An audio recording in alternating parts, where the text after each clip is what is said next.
Hi everyone. So, all symptoms are normal. If you just happened to catch my video or I popped up on your FYP, my name's Michelle and I have breast cancer.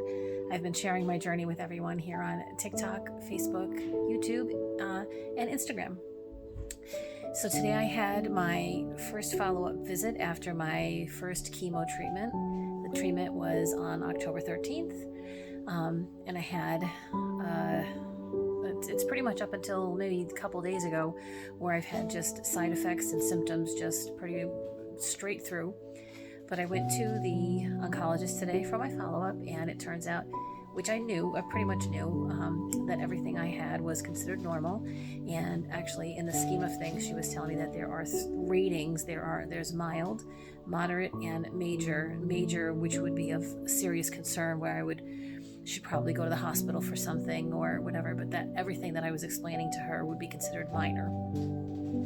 Didn't feel so minor in the middle, but I knew that none of it was really life-threatening. It was just all horribly inconvenient. So I had written down a list of everything that I wanted to share with her. So I just figured I would go through the list just to catch everybody up, because all my videos were, one day was about this symptom, another day was about that symptom. Just compiled everything. Figured, what the heck. Okay, ready. So here we go. It's like a disclaimer at the end of a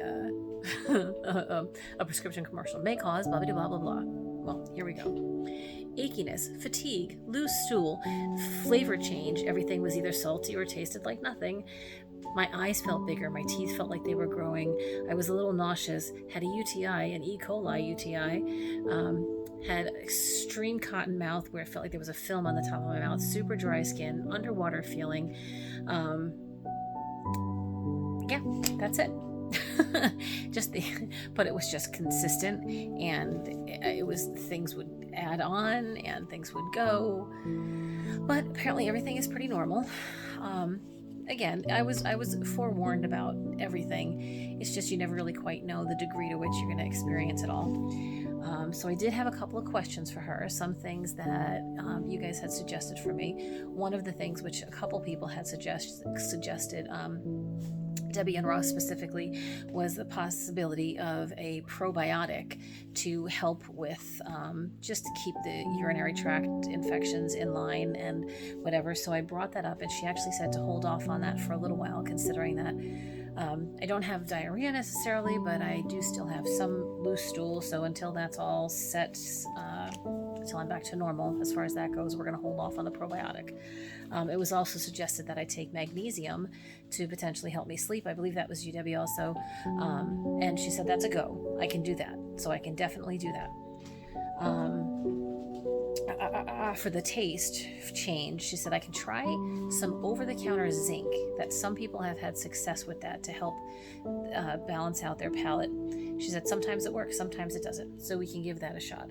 Oh, something else I forgot to put on the list, but we talked about, was that I've also had extremely dry nasal passages. I haven't had nosebleeds or anything, but when I blow my nose, there's a little bit of blood on the tissue, so it's just everything is dry, everything is very sensitive in there. She said that is also normal because of the dehydration. I also have extremely dry skin, my face, my hands.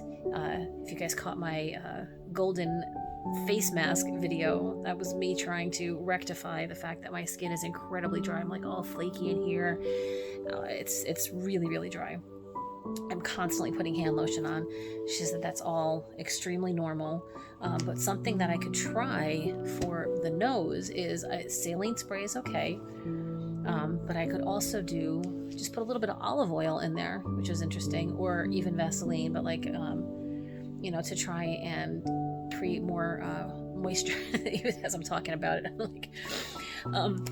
But yeah, so everything was pretty normal. I did do some blood work today because I have an appointment on Thursday with an orthopedist. Now, this is related to the car accident that I had last year.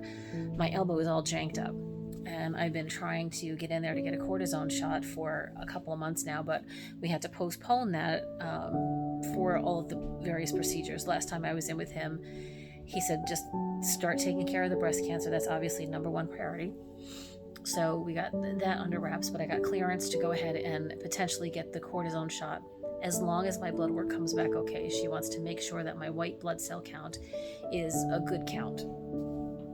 So we did blood work today, and I should, she said if I don't hear from her, everything is good. But if I hear from her, then don't do it. And we hold off until my white blood cell count is back to normal. But I'm really hoping I can do it because my elbow is killing me. I can't even straighten my arm all the way. Like I can't bend it all the way. I can't straighten it all the way. I can't lift certain things. I can't sleep on that side, or I can sleep on this side, but I can't roll over. I can't put any pressure on it. I can't put weight on it. So that doesn't help the situation. So I'm hoping that I do get clearance for that. In addition, I was also slated to have a very minor neck surgery thing. I have a pinched nerve in my neck. This is all related to the car accident. I have a pinched nerve in my neck, and I was going to do the procedure to go in and like open that up and clean that out a little bit. But she said, well, let's hold off on that until the chemo portion is done, because anytime you open up, you're just opening yourself up to infection and all kinds of things. So we're going to hold off on that for a while. I did ask her about traveling, because I know I mentioned that recently. I brought it up in my live the other day. I'm looking forward to getting back out there and start traveling again. She said she doesn't necessarily say no, but that it is something to be cautious of as far as, oh, here comes my kitty. Want to say hi to everybody? It is something to be cautious of as far as just being in the air and just, people traveling in general. There she is, my little EddyAnne. Traveling in general, people do tend to get sick. So as long as if I go, I take the right precautions. I wear a face mask, I wash my hands more frequently, that travel is okay. But I'm not looking to go anywhere in the next month or two, so that's all fine. But just wanted to ask just to see if there was anything I needed to consider. So yeah, that was pretty much it for today. Just wanted to give everybody an update. And again, thank everybody who ever came to my live over the weekend. I really appreciated that. It was so much fun, and I am going to try and do that once a week. So we'll keep that going. I'm not sure which day yet I'll do it. I know this one I did on Saturdays. I don't think I'm going to do a Saturday afternoon all the time. I'm thinking maybe a Sunday evening. So let me know what you think. If you would join me on a Sunday evening, or if there's another night that you guys would prefer to join me for a live, just to chat, see how things are going. All right, so that's it for now. So take care. Bye.